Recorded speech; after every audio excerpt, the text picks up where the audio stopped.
Bismillahirrahmanirrahim. Assalamualaikum warahmatullahi wabarakatuh.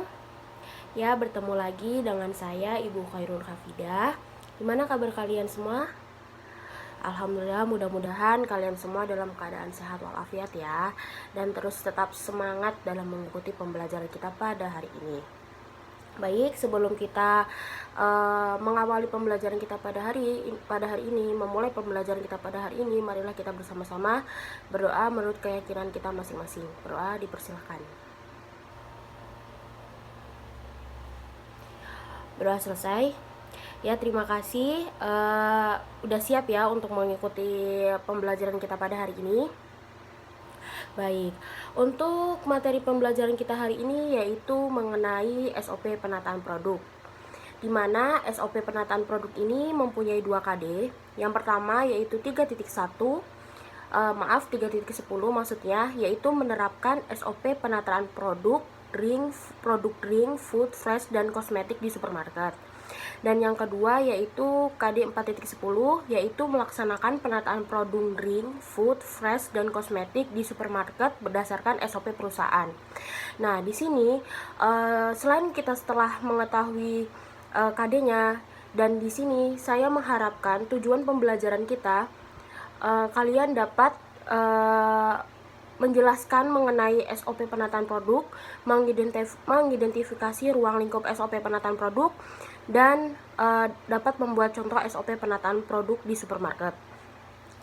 Kemudian untuk model pembelajaran kali ini saya menggunakan model pembelajaran Discovery Learning.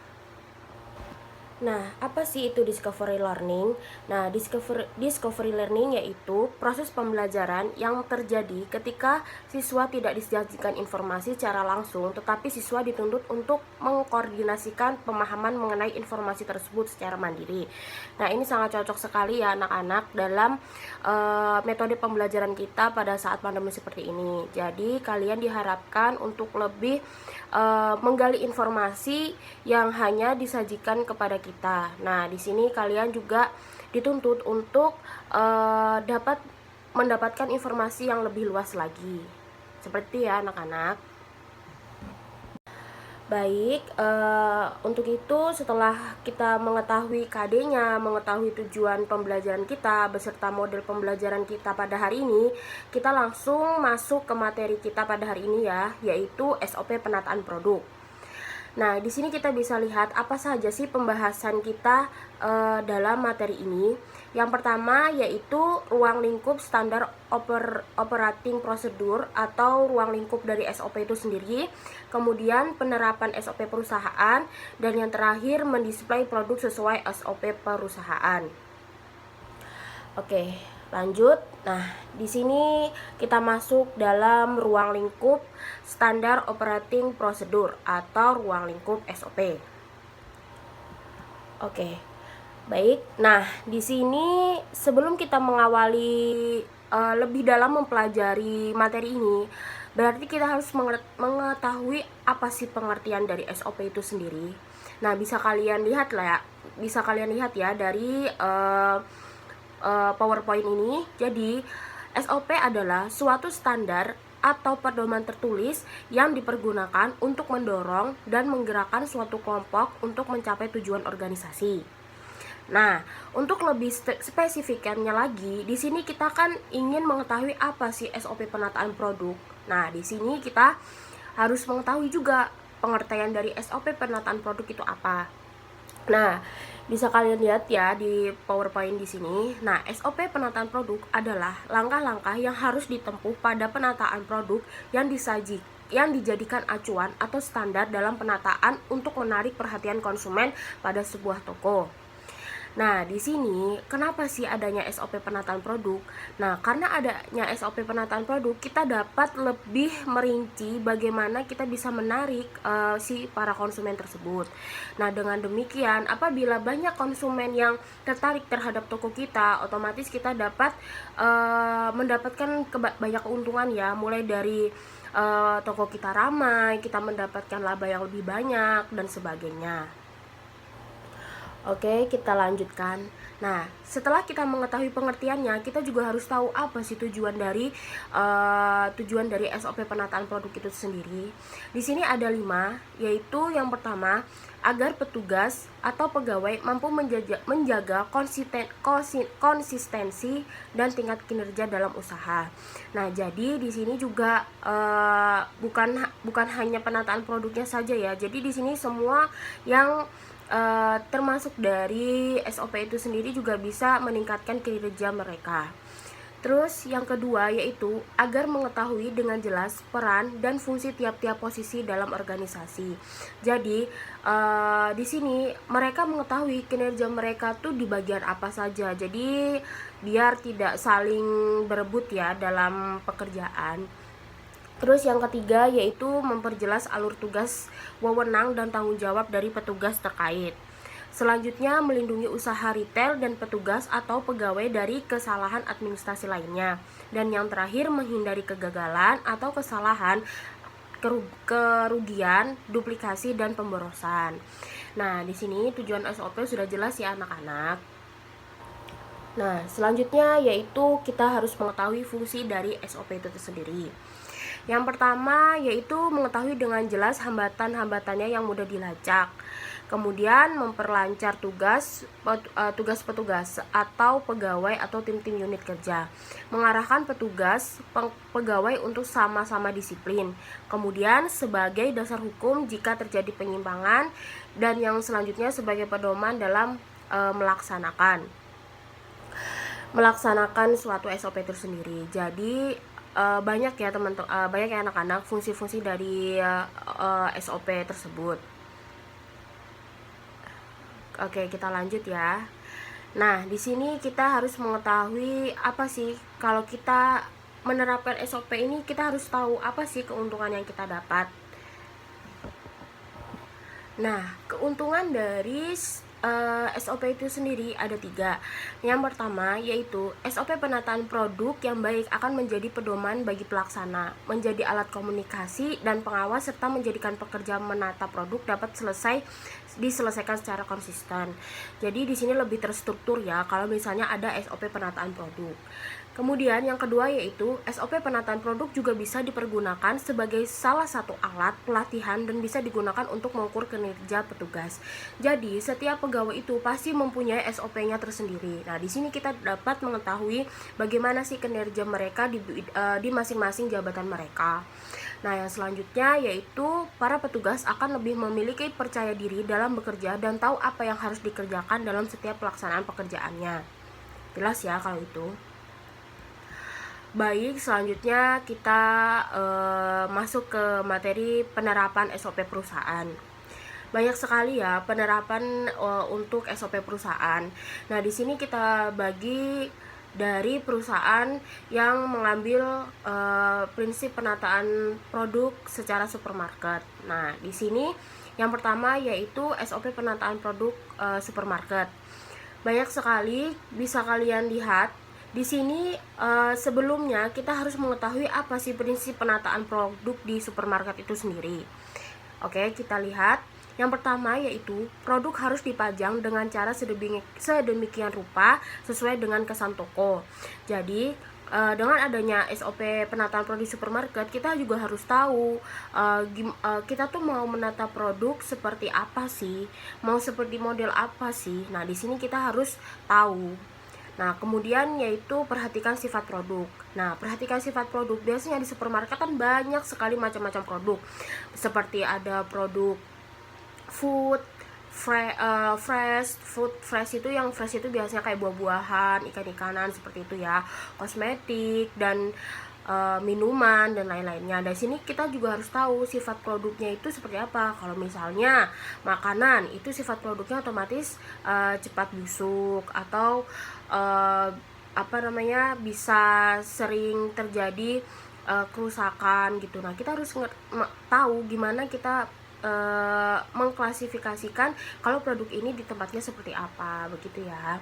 Terus yang selanjutnya itu kemasan produk. Nah, kemasan produk juga kita harus tahu kalau kemasan produknya berbentuk kotak itu ditaruh mana. Terus kalau berbentuk botol atau bulat atau lonjong dan sebagainya, kita harus bisa mengetahui penempatannya di mana. Terus selanjutnya yaitu label harga dan price card. Ketentuan label harus memuat tentang. Nah, di sini kita juga harus mengetahui label harga itu isinya, kita menaruh label harga dan kita harus mengetahui isi dari label harga itu apa saja. Ini bisa kalian lihat ya. Baik, selanjutnya yaitu teknik pemajangannya. Nah, teknik pemajangannya itu banyak sekali. Di situ kalian pasti sudah mempelajari kan tentang window display, interior display, exterior display, dan display khusus. Nah, di sini juga kita harus mengetahui teknik pemajangan yang baik untuk supermarket kita itu seperti apa. Baik, selanjutnya hal-hal yang perlu diperhatikan dalam penataan produk, yaitu ada 5. Yang pertama, produk ditempatkan dalam kategorinya. Jadi tidak asal menaruh ya anak-anak. Jadi kalau misalnya produk kosmetik itu di mana, produk makanan itu di mana, produk minuman itu di mana. Jadi kalian harus benar-benar menaruhnya sesuai kategori produk itu kategori produk itu. Nah, selanjutnya yaitu fishing atau jumlah tier produk sesuai dengan market share.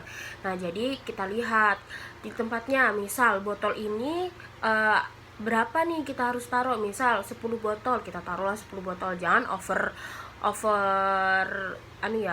dalam menaruh barangnya ya, biar kita tidak terkesan terlalu penuh banget gitu kan. Jadi memudahkan pelanggan kita dalam mengambil produk. Nah, terus yang selanjutnya itu pengaturan secara vertikal atau horizontal untuk masing-masing jenis brand. Jadi kita juga harus mengetahui kalau brand ini cocoknya ditaruh secara vertikal atau horizontal. Nah, selanjutnya pengaturan produk sesuai dengan arah lalu lintas pengunjung lainnya. Nah, di sini pun kita harus mengetahui tempat produk kita memudahkan pelanggan kita dalam melewatinya. Nah, tidak mengganggu jalannya pelanggan kita dalam memilih produk-produk kita. Terus kita harus mengetahui rotasi produk Vivo, first in first out. Jadi kita lihat nih barang, kita menaruh barang yang pertama kali datang, terus barang yang sudah lama datang. Nah, kita harus tahu. Jadi di mana kita menempatkan barang yang sudah lama datang dan barang yang baru saja datang. Begitu ya anak-anak. Nah, di sini juga kita harus mengetahui syarat display barang di supermarket. Nah, itu apa saja bisa kalian baca ya di sini. Nah, terus kita juga harus mengetahui istilah-istilah dalam perlengkapan display dalam supermarket seperti SKU, buy, tier, fast, pop, floor display, cook, PLU, dan piramid. Banyak ya, bisa kalian searching atau kalian cari tahu nih apa saja sih istilah-istilah ini, oke? Nah, selanjutnya apa saja peralatan display produk supermarket. Nah, kita harus mengetahui apa saja peralatan display produk supermarket. Nah, kita harus mengetahui agar kita memudahkan dalam mendisplay produk di supermarket. Nah, di sini kita bisa lihat SOP penataan produk fashion. Fashion itu seperti kayak baju-baju gitu ya. Nah, di sini prinsip penataan meliputi penataan barang baru, penataan barang yang tidak lengkap, wagon display, dan produk lainnya. Nah, di sini juga ada labeling juga, bukan hanya produk makanan aja ya. Jadi di sini juga kita untuk produk fashion harus mengetahui labelingnya juga. Terus selanjutnya yaitu pendisplayan. Nah, pendisplayan kita harus mengetahui bagaimana kita mendisplay penataan produk yang fashion ya. Jadi di sini kita bisa lihat ada langkah-langkahnya. Yang pertama, kriteria display barang fashion, terus teknik pemajangannya, visual presentation dan medianya, dan serta alat bantu display fashion. Ini SOP penataan produk fashionnya. Kita bisa lihat apa saja sih alat bantu dalam display fashion. Nah, di sini selanjutnya kita mempelajari SOP dalam penataan produk fresh. Nah, produk fresh itu banyak ya, seperti sayur-sayuran, buah-buahan, daging, dan makanan-makanan yang dikonsumsi setiap harinya ya. Nah, terus kita juga harus mengetahui bagaimana caranya sih kita mendisplay produk sesuai SOP persediaan. Di sini ada dua cara, yaitu yang pertama perencanaan penataan produk, lalu yang terakhir yaitu memonitor hasil penataan produk. Nah, di sini kita lihat ya, perencanaan penataan produk tuh apa aja. Di sini banyak, ada 7. Saya sebutkan ya, yaitu memilih segmen, target, dan positioning pasar. Yang kedua, memilih jenis dan spesifikasi barang yang akan ditata. Selanjutnya, menata barang sesuai SOP perusahaan, pelabelan, mempersiapkan peralatan display, penataan display, melaksanakan kode etik API, dan memperhatikan UU nomor 8 tahun 1999 pasal 7 tentang perlindungan konsumen. Nah, kemudian kita juga harus tahu memonitor hasil dari penataan display. Nah, di situ ada 4 caranya, yaitu yang pertama, mengevaluasi display produk sesuai perencanaan, identifikasi kerusakan atau perubahan pada display produk, selanjutnya mengatasi setiap perubahan pada display produk, dan kemudian terakhir, jagalah display agar tetap sesuai standar perusahaan dan perencanaan. Nah, baik. Di sini sudah selesai untuk materi pembelajaran SOP penataan produk. Nah, saya harapkan kalian semua dapat paham dalam penjelasan pada video pembelajaran kali ini. Apabila kalian kurang paham, silahkan langsung menanyakan saya lewat via chat ya, bisa lewat via WhatsApp, oke? Nah, di sini sebelum saya menutup pembelajaran kita pada hari ini, saya akan memberikan tugas kepada kalian.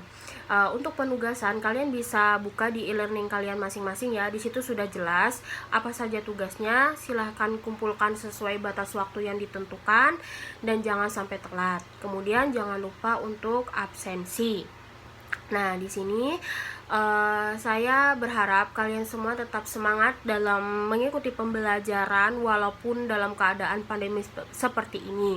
Kalian gak boleh males, kalian harus terus belajar agar apa yang kalian inginkan di masa depan tercapai dengan baik, semua berjalan dengan lancar. Terus semangat dan jangan lupa terus berdoa agar pandemi seperti ini segera terselesaikan dan kita semua bisa hidup layaknya seperti biasanya ya. Baik, terima kasih atas perhatiannya. Saya akhiri. Wassalamualaikum warahmatullahi wabarakatuh.